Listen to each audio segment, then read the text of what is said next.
Lulzim Peci, ish ambasador, diplomat, aktualisht drejtori i Kipredit. Mirë se erdhe, kënaqësi me të pa në studio. Mirë se ju gjej, ju faleminderit për ftesën.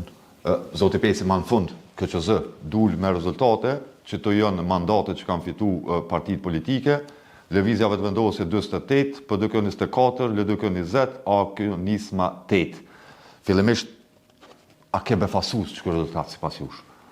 Për mu jo shumë befasus, me thënë drejtën, ndoshta kom prit pak ma shumë prej PDK-s dhe prej LDK-s që kanë me pas një përqindje pak ma të madhe se sa që e kanë fituar, mirë po jo kush e disa befasus, duke pas parasysh edhe fushatën zgjedhore dhe mënyrën se si është zhvillua ajo. Tash, ne mund thojmë, mund të kemi këndvështrimet ndryshme për këtë çështje, mirë po këndvështrimi im është që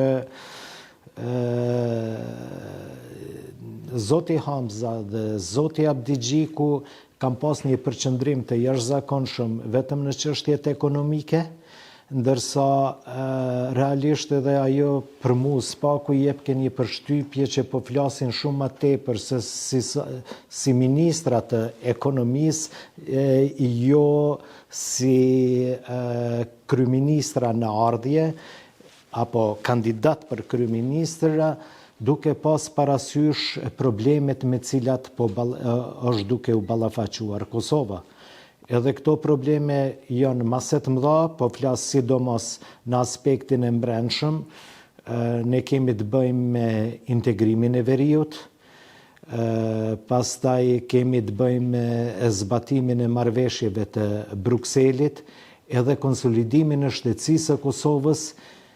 Na du ta pranojmë një fakt këtu që Kosova nga një pjesë e konsiderueshme e Bashkësisë Ndërkombëtare ende konsiderohet si shtet i kontestuar, edhe këtena nuk mund të bëjmë pa i regjeneru, si të themi, raportet me partnert edhe ata cilët kemi dëshirë na t'i quajmë aleat.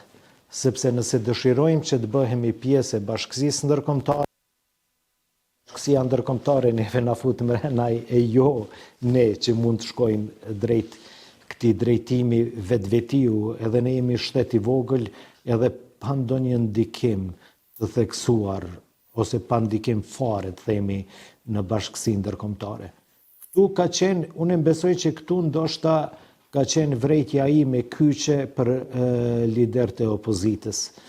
Edhe mendoj që kjo fushat, e cila u zhvillu vetëm në sferën ekonomike, praktikisht duke e abstrahuar problemet e mëdha politike cilat i kemi, edhe duke mos dashur që të hyhet në këtë teren, nuk e ka dhënë edhe rezultatin e duhur.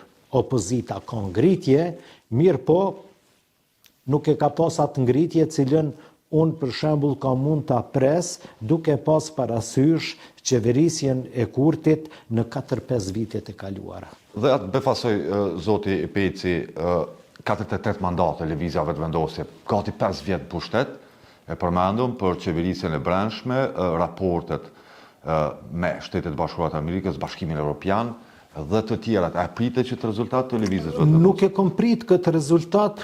Unë kom prit që Vetëvendosja ka me qenë përfuni 25 mandateve, do me thonë, themi 37 deri në 42 deputet, po që do të mbri 48 deputet nuk e kom prit, duke pas parasysh atë se çfarë ka bë qeverisja Kurti në 4-5 vitet e fundit, po i përmbledhi këto 2 mandatet e tij. Mirë po, në anën tjetër, si po duket për popullatën e Kosovës, oferta e opozitës edhe leadershipi politik i opozitës nuk ka qenë i mjaftueshëm për të bërë një përmbysje të rezultatit zgjedhor. Momentalisht, zoti Peci, një farë pat pozicioni subjekteve politike, askush nuk mund ta formojë qeverinë e vetme. I dim rregullat cilat janë, është partia e parë që ka dalë, që është Lëvizja Vetëvendosje për krijimin e qeverisë. Asnjë matematik momentalisht nuk na thotë se një subjekt i vetëm mund ta bëjë qeverinë. a besoni ose a mendoni ose si mund ta krijojë qeverinë lëvizja vetëvendosje, si subjekt i parë politik? Po, qeveria vetëvendosje mund ta krijojë qeverinë nëse bën koalicion me njërën nga partitë opozitore, mund ta krijojë teorikisht qeverinë edhe me komunitetet jo shumicë, duke përfshi në këtë rast edhe listën sërbe, sepse kanë me qenë të pamjaftueshme mandatet. Edhe mirë po sa është kjo realiste, unë nuk e di. Mendoj që do t'jetë shumë vështirë që lista sërbe t'i bashkangjitet lëvizjes vetëvendosje në qeveri. Kjo për shkak se Albin Kurti refuzon të bëjë koalicion me listën sërbe, apo për shkak të ndikimit të presidentit Vučić mbi listën sërbe? Po unë mendoj që janë të dyjat. Mendoj që është fuzioni të dyjave, sepse realisht këtu kemi të bëjmë me një agjendë e cila është komplementare, mirë po është shumë e ngjajshme. E ajo e ngjajshme është që Vučići nuk dëshiron që Kosova të mbetet jo stabile, që Kosova ta jep imazhin e një vendi i cili nuk dëshiron që të integroj komunitetet jo shumicë, gjithsesi komunitetin serb brenda saj. Edhe në anën tjetër ne e dim që edhe vetë Kurti dhe VV-ja kanë bërë një gjë të tillë edhe me rastin e certifikimit të listës sërbe në KQZ, ku ata dhanë një mesazh të qartë që nuk e dojnë këtë parti të jetë të konkurrojë në zgjedhje. Mirë po ne dashtëm apo nuk dashtëm me pranu, lista sërbe sot është jo vetëm legale, po është edhe parti e cila e gëzon legjitimitetin e përfaqësimit të serbëve të Kosovës. Edhe kushdo që dëshiron që ta eskivon këtë parti, nuk i bën shërbim interesave të vendit tonë. Mendoj që këtu duhet të dalim për tej, si të themi, ndjenjave edhe egove personale, edhe duhet ta shohim Kosovën edhe interesin e saj si primar edhe me rastin e bërjes së ndonjë koalicioni eventual qeverisës në Kosovë.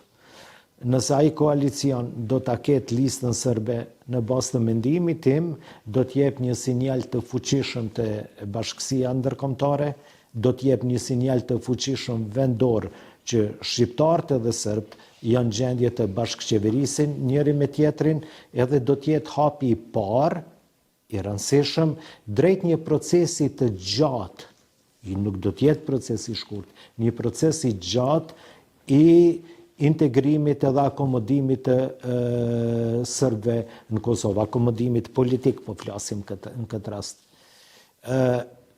Kjo nuk do të jetë e mjaftueshme, do me thonë vetëm e pas në koalicion listën sërbe. Mendoj që për Kosovën është shumë e rëndësishme që së bashku me këtë ta dërgojmë menjëherë në gjykatën kushtetuese statutin e komunave me shumicë serbe, ta fitojmë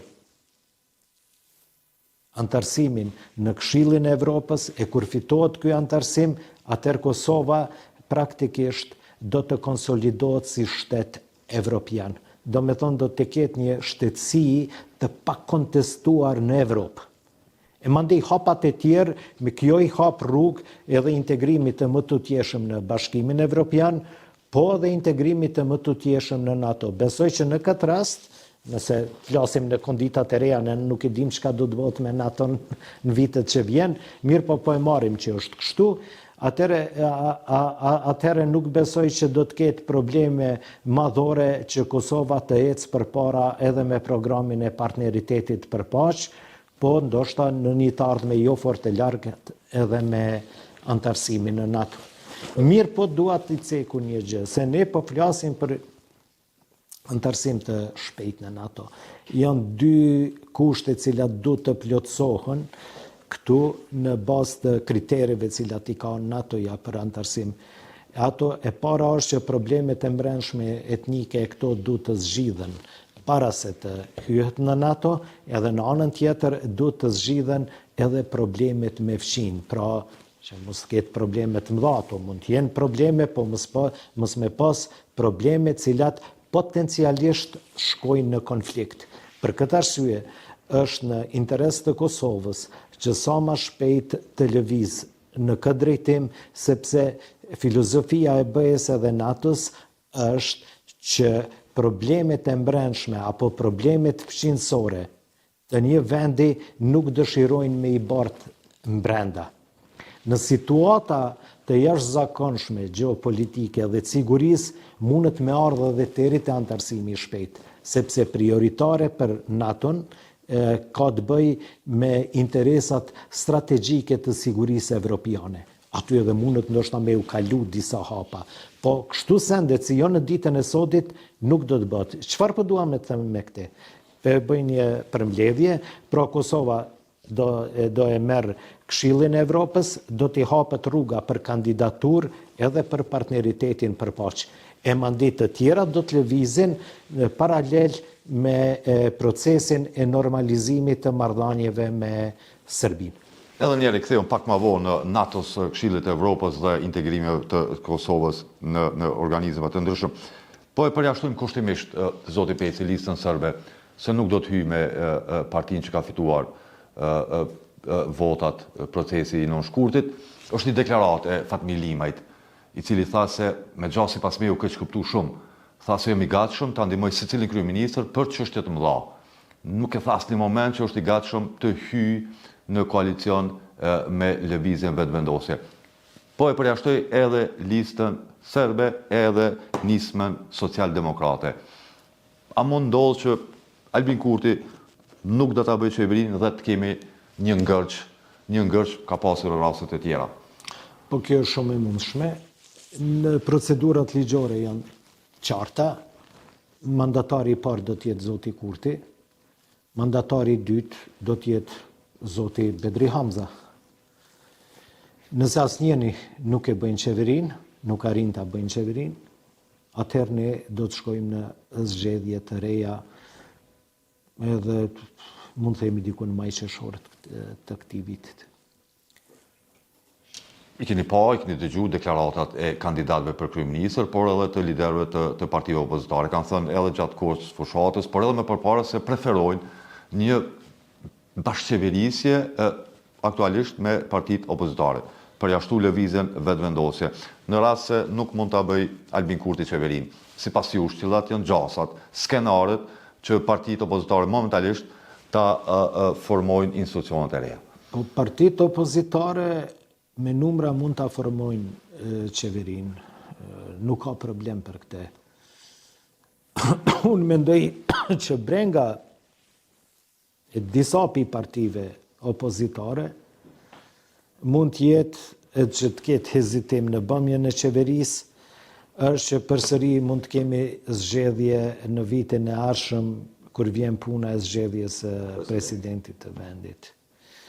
Po deri në vitin e ardhshëm mund shkon shumë ujë në rrugë, ne nuk e dim se në për çfarë zhvillime mund shkon bota mas pari e zbashku me botën edhe ne, po edhe ne brenda në Kosovë. Ne do ta qesim gishtën në kokë edhe të pyesim veten se a e vlen për shkak të një interesi të vogël partijak që në këtë periudhë të ndryshimeve dramatike të Kosova të jetë pa qeveri në një fazë të gjatë. Unë mendoj që kjo kishte mi damtu shumë interesat e Kosovës, sepse ne nuk do të jemi në tavolinë të bisedimeve si një subjekt, po flasim pa qeveri, do me thonë e cila mund të merr vendime edhe pa institucione funksionale. Unë besoj që kjo është gabimi i madh, Kosova mos me bë qeverinë tani. Po dhe nëse shkojmë në zgjedhje në maj apo qershor të këtij viti, na mund ta pyesim veten, se çfarë ndryshimi mund të ketë në zgjedhje, në rezultatet të zgjedhjeve.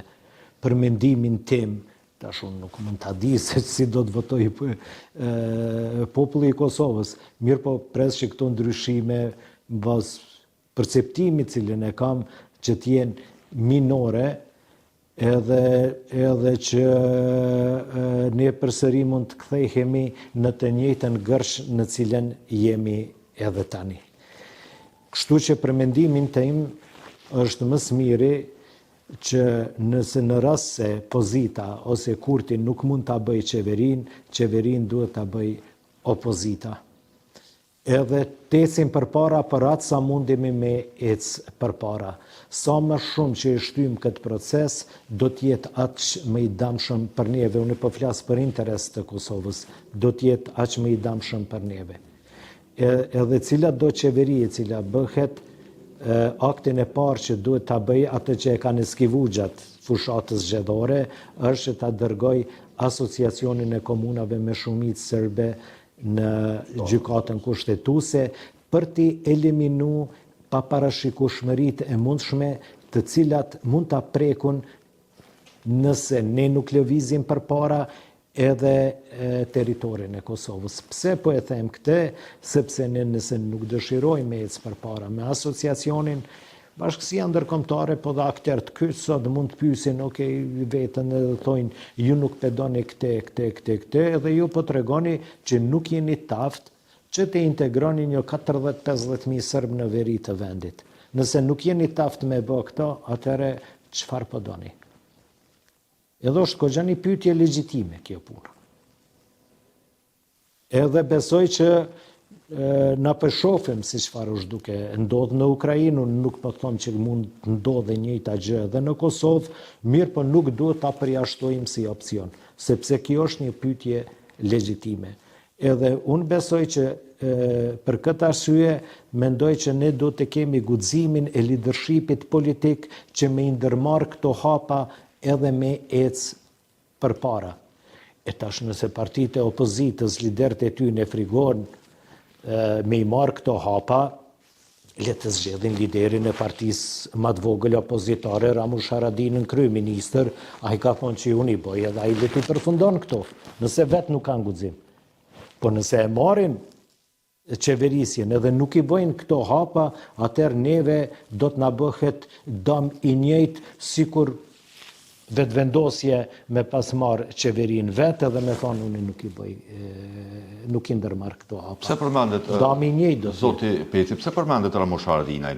Për shkak se mund t'i kryej proceset shpejt, për shembull temat e mëdha, si acioni, integrimet dhe të tjera? Jo, sepse zoti Haradinaj ka thënë në fushat zgjedhore ka qenë vetmi lider politik, i cili ka thënë drejt edhe hapur që unë do t'i kryej këto obligime me njëherë.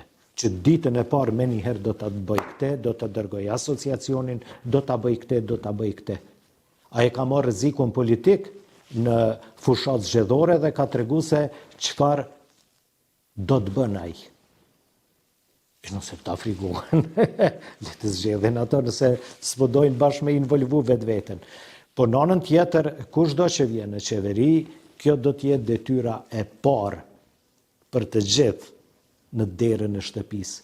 Nëse nuk e bëjmë, pasojat do të jenë të mëdha, sepse me Kosovën sidomos Shtetet e Bashkuara të Amerikës nuk do të kenë durimin që e ka pas administrata e Bidenit. Dhe mund vinë me një marrëveshje zoti Peci ose të ketë një takim në zyrën e presidentit Trump, kjo është marrëveshja nënshkruajeni. E mirë ose e keqe? Po, ajo mund vim deri te kjo pikë, edhe mund vim shumë lehtë deri te kjo pikë, shumë lehtë.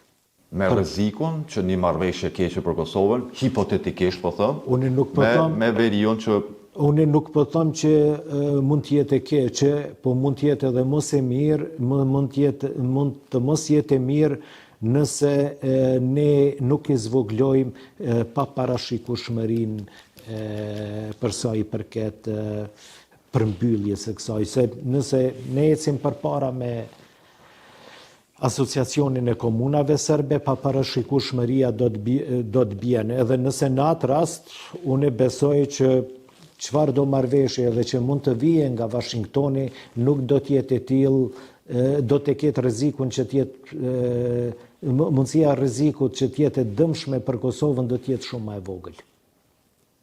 Do të jetë ekstremisht më e vogël. Në rast se nuk lëvizëm me asociacionin gjykatën kushtetuese? Ja, atëre, ja po fshim hajrin, atëre kemi krejt letrat të hapun në tavolinë. Mirë. Zoti Peci, e dim, si është sjellur kryeministri i vendit me ish administratën Biden, politika naive sekretarit Blinken, me gjitha takimet që ka pasur me diplomat të lartë të Shtetit Bashkuar të Amerikës, kushtimisht për themi ka mashtruar për zbatimin e marrëveshjes. Kosova në qershor i bën 2 vjet që jemi në masat e Bashkimit Evropian dhe ka pasur një gjuhë të kryeministrit ndaj Borrell, ndaj Lajçak se pimbojnë anën Serbisë. Është e fundit që ka thënë emisari special i Trump, Richard Grenell, se amerikanët nuk i kanë punë të mirë me Albin Kurti, nuk i besojnë atij njeriu. Çka në rast se Albin Kurti do të jetë sërish kryeministër i vendit?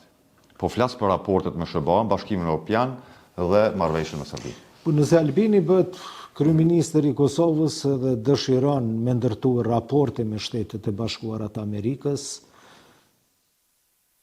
do të jetë parafërsisht për mendimin tim një skenar çfarë është sot që po e shohim me presidentin e Ukrainës Zelenskin. Nëse ai dëshiron të rregullojë këto raporte, ai duhet të kërkoj falje të thellë për çfarë ka bërë deri më tani dhe se si është sjell me administratën amerikane. Mirë po pastaj edhe në vepra duhet të tregoj që mund të jetë një partner i besueshëm. Këtu nuk pres që administrata e Trumpit do të toleroj jo Albin Kurtin, po cilin do që vjen në krye të qeverisë së Kosovës që të manovroj në mënyrën si është manovruar deri më tani. Unë mendoj që Kurti, gabimi i tij kyç në menaxhimin e marrëdhënieve ndërkombëtare ka qenë që fyerjet i ka pas në maje të gjuhës. Ky është një gabim i jashtëzakonisht i madh. Na mund të kemi kritika, po jo fyrje. Jo, do me thonë, ose kampanja të tipit që Shtetet e Bashkuara të Amerikës apo të delegumt të saj po punojshin për Serbi ose kështu me radhë. Këto nuk ecin. Këto një mënyrë e tillë e bëmjes së politikës së jashtme nuk ec. Një thënie romake thotë çfarë i ka hije Jupiterit nuk i ka hije kaut, na jem shtet shumë i vogël.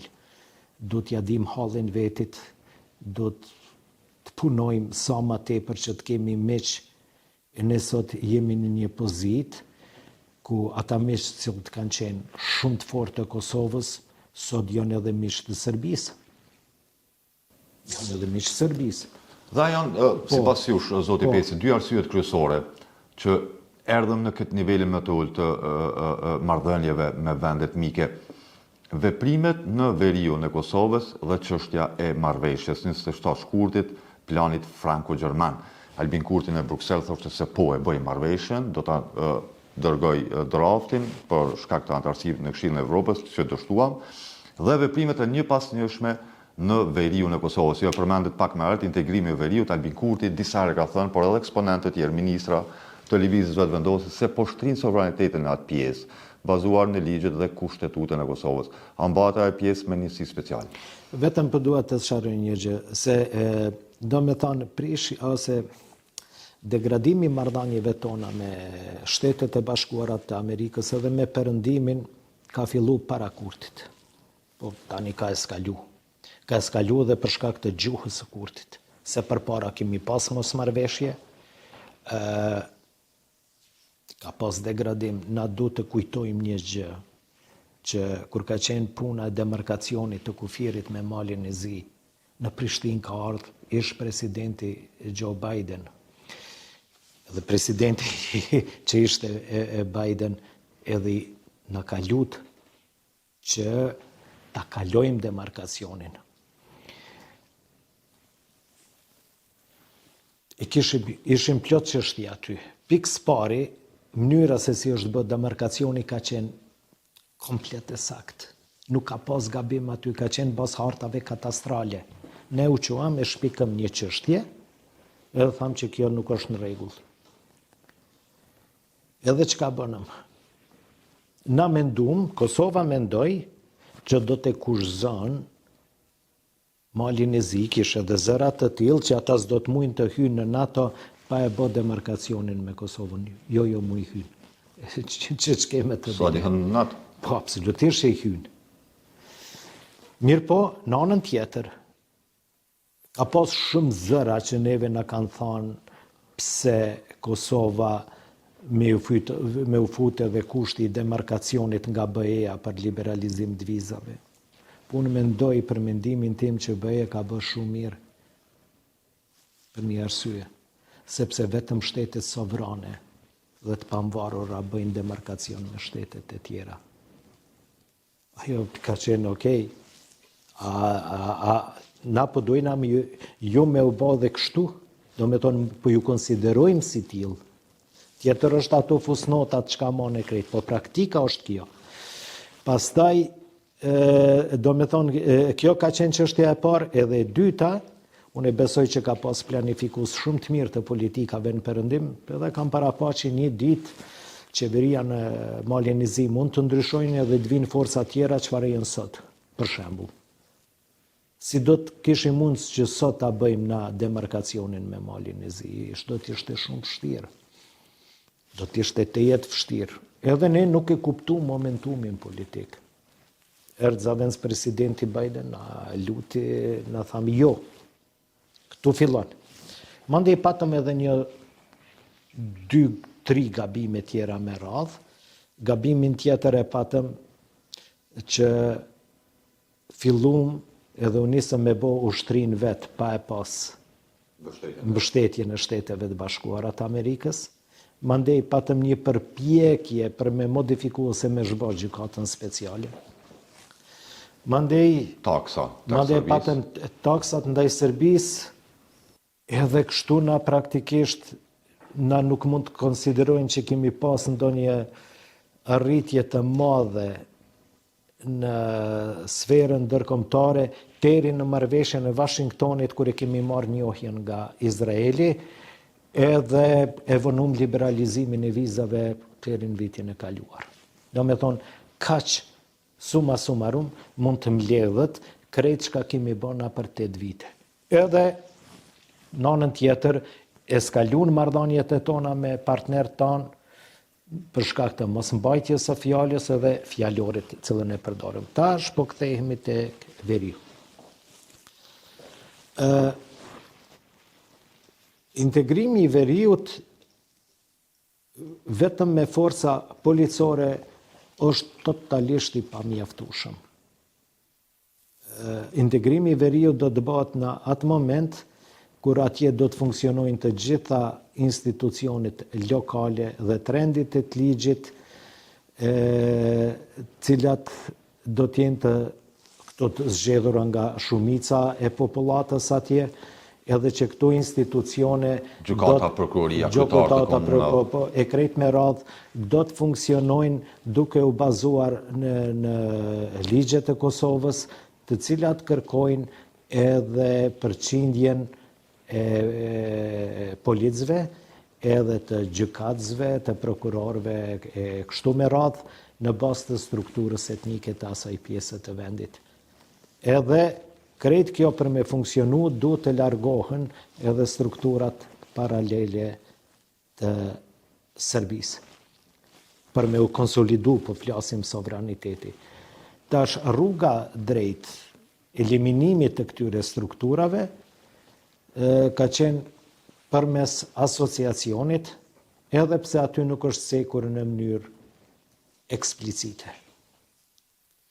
Aty flitet për 2-3, flasim për shëndetësinë, flasim për arsimin, edhe disa shërbime sociale, cilat duhet të hynë brenda sistemit të Kosovës si institucione private. Këtu është pak një problem i vogël, i cili duhet të zgjidhet gjykata kushtetuese, sepse Kosova ka obligim me kushtetut që të ofroj shëndetësinë edhe arsimin publik në Kosovë për gjitha komunitetet. E tash kjo duhet të rregullohet, në anën tjetër duhet të rregullohet edhe një çështje pra që dualizmi që këto institucione të jenë institucione publike të Serbisë nuk bën hiç me qenë. Këto do të jenë institucione private të cilat financon nga Serbia, kanë kurrikulum krejt në rregull, mirë po nuk guxojnë me qenë institucione publike të Serbisë cilat funksionojnë në Kosovë, edhe në anën tjetër, institucionet e tjera duhet të bëhet një poshtu, bendoj një fazë tranzitore për, për shkrirjen apo po themi për largimin e tyre. E ky është integrimi i veriut. Edhe ai kjo vështirë edhe nuk mundet me ndodh pa asociacion, sepse na i kemi këto institucione cilat kanë ndërtu histori 25 vjeçare. Ato nuk mund të abstrahohen, po duhet të gjendet forma më e mirë e transformimit të tyre brenda sistemit të Kosovës. Këtu një gjë është e mirë për këtë, ka vretje. Asociacioni, cilat jam duke i thënë edhe tash, është që krejt financimi i këtyre institucioneve duhet të shkojë përmes Bankës Qendrore të Kosovës. Edhe një kontroll. Absolutisht, ato do të jenë mandej edhe vetë asociacioni do të jetë subjekt i auditimit nga zyra qendrore kombëtare auditimit në Kosovë, do të ketë kontroll. Edhe asociacioni nuk ka kapacitet të nxjerrjes së ligjeve, ata mund nxjerrin vetëm rregullore. Edhe duhet punojnë në bazë të ligjeve të Kosovës. Janë disa gjëra që duhet të rregullohen, të qartësohen, po kjo është mënyra nëse dojmë me mritë integrimi. E ne duhet të krijojmë një klim politike e cila e mundson këtë integrim në mënyrë më të lehtë. Po du ta përmendim për shembull, paramendojeni sot se ne du ta shiqojmë vetëm pak se si trajtohemi edhe nga jashtë. Për shembull, në Maqedoni Veriore ne kemi pas luftë, apo jo? Nga luftarët e UÇK-s në Maqedoni është kriju BDI-ja. Ata luftarët kanë pas pozicione të jetë larta në shtetin e Maqedonisë. Apo jo, duke përfshi edhe resorte mbrojtjes të inteligjencës, po flasim për fushën e policisë, po flasim për këto. Edhe ne do të mësohemi me një gjë. Edhe ajo është që proceset e integrimit dhe proceset e paqes marrin kohë, do të ndërtohet mirëbesimi edhe të ecim përpara. Nuk është në Kosovë shumë më e lehtë, më e vështirë të bëhet kjo se sa në Serbi. Se sa në Maqedoni, atje ka pas më shumë shqiptar, po dallimi ka qenë që as Kosova edhe as Shqipëria nuk kanë pas, si të themi, ambicje territoriale ndaj Maqedonisë. Ndërsa në Kosovë na kemi ambicje territoriale të Serbisë. Mirë po, besoj që zbatimi i marrëveshjes së Brukselit edhe aneksit Ohrit do të amortizoj në një mos këtë gjatë madhe këto ambicje të Serbisë. Zoti Peci, folëm për humbjet të viteve për Kosovën, për shembull liberalizimi i vizave, demarkacioni, momentume të rëndësishme, por e fundit hupëm edhe një momentum për marrëveshjen me Serbinë. Ka pas 2 letra të presidentëve amerikanë që marrëveshja Kosovë-Serbi duhet ta ketë njohjen reciproke, njohjen në qendër.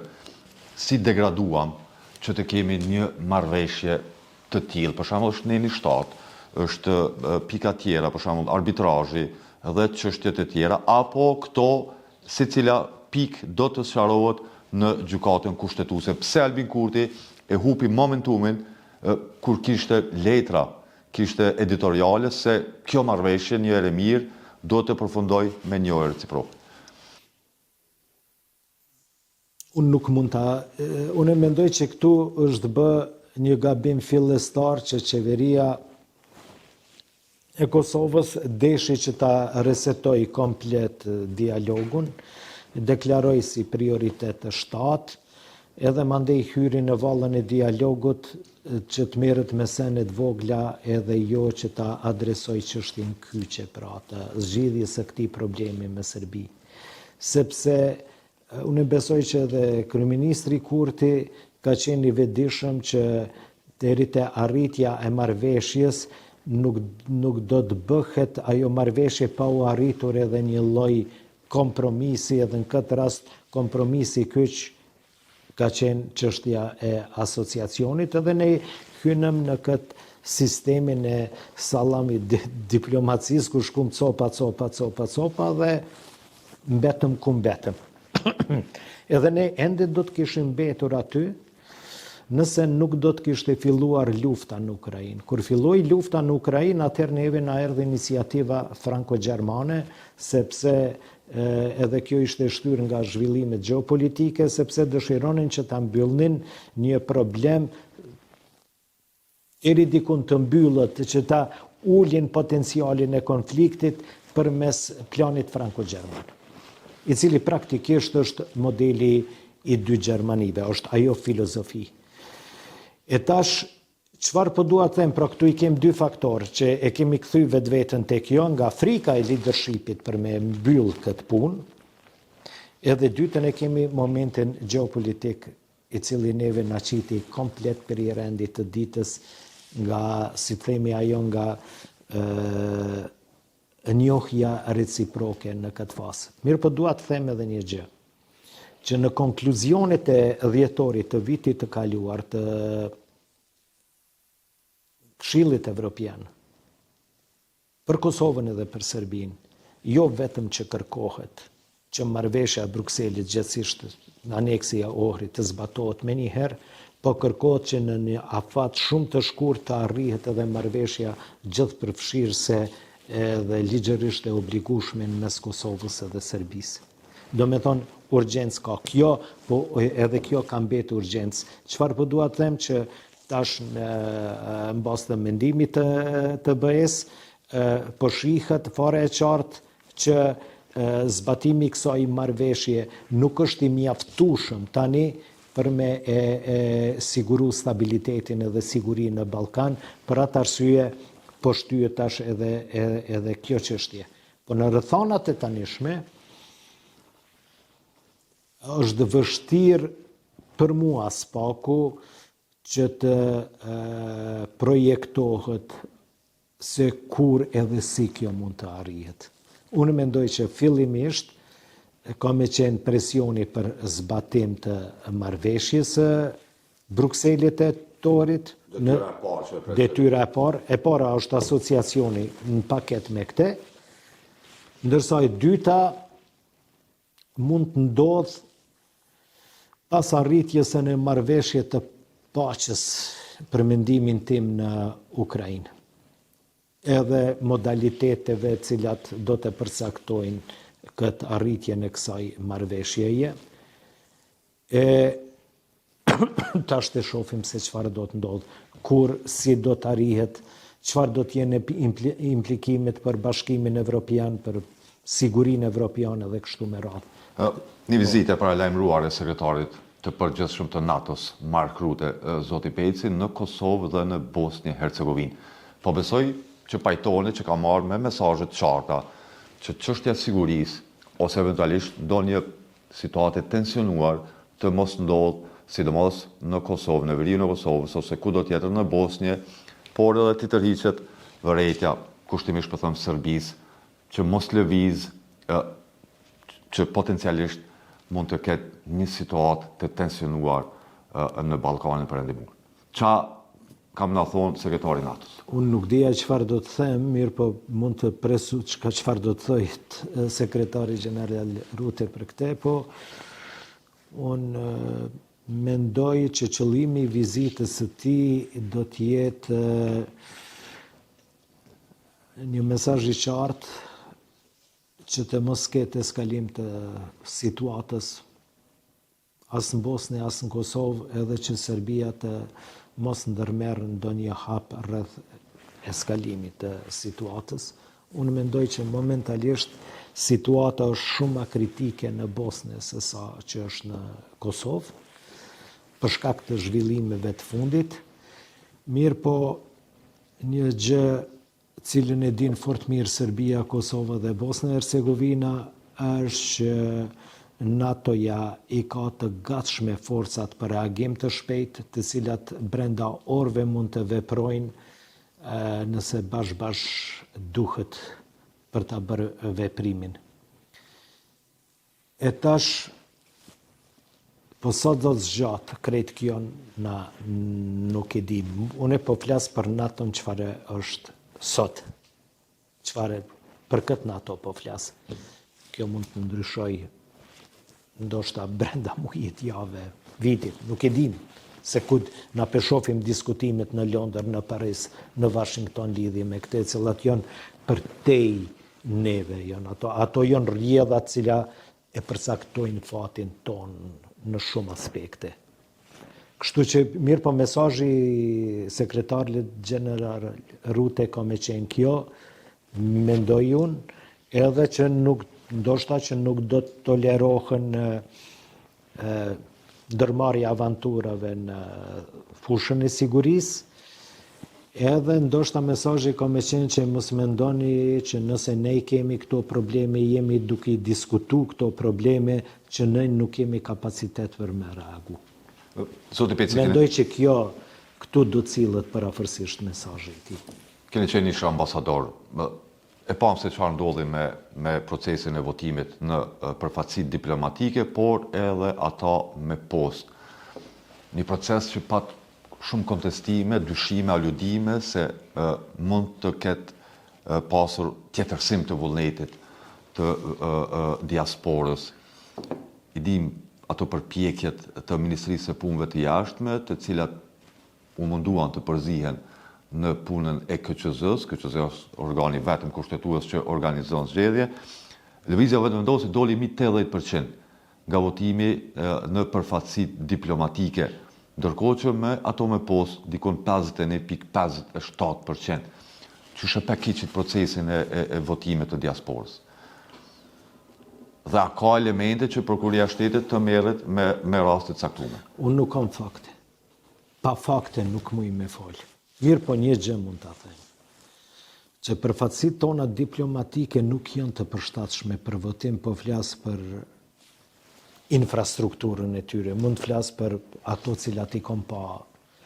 Mund të flas për ambasadën në Stockholm, cilën e kam udhëheq aso kohë. Nuk ka infrastrukturë të mjaftueshëm për me i majtë zgjedhjet.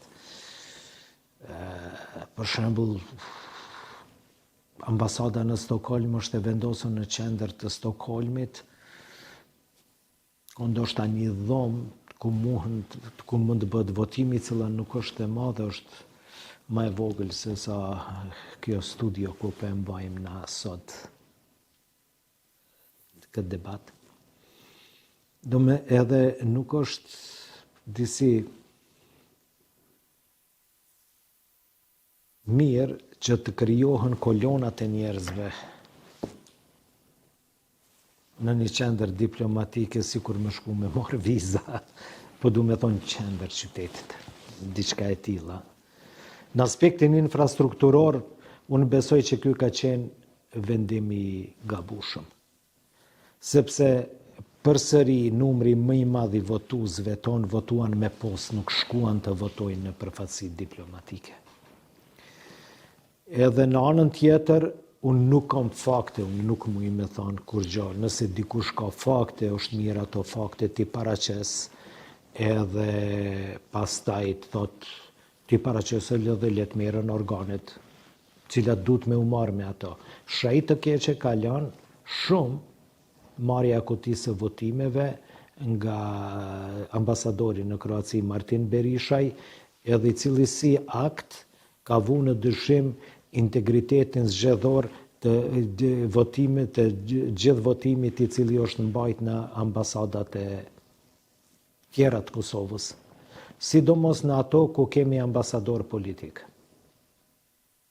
Dhe ambasador që janë profesional është pak më ndrysh.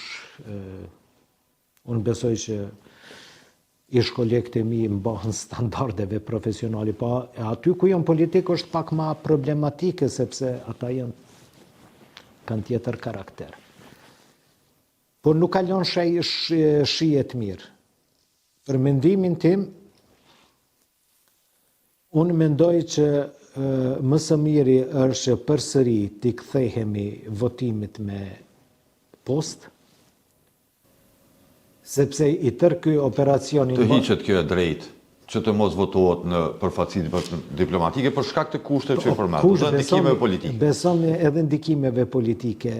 Nuk ka kushtet mjaftueshme, po edhe vetë ideja e ndikimit politik është e dëmshme për integritetin zgjedhor. Tash, unë nuk i di detajet se si janë majtë zgjedhjet atje, se s'kam qenë, po akti i ambasadorit Berishaj kalon shihet keqe. Mirë, ju po thonë që bashkë vendasit tonë që jetojnë në Evropë të votojnë përmes postës, por edhe mund të vinë fizikisht të votojnë. Absolutisht, drejt kur kush nuk mundet ja u kontestoj.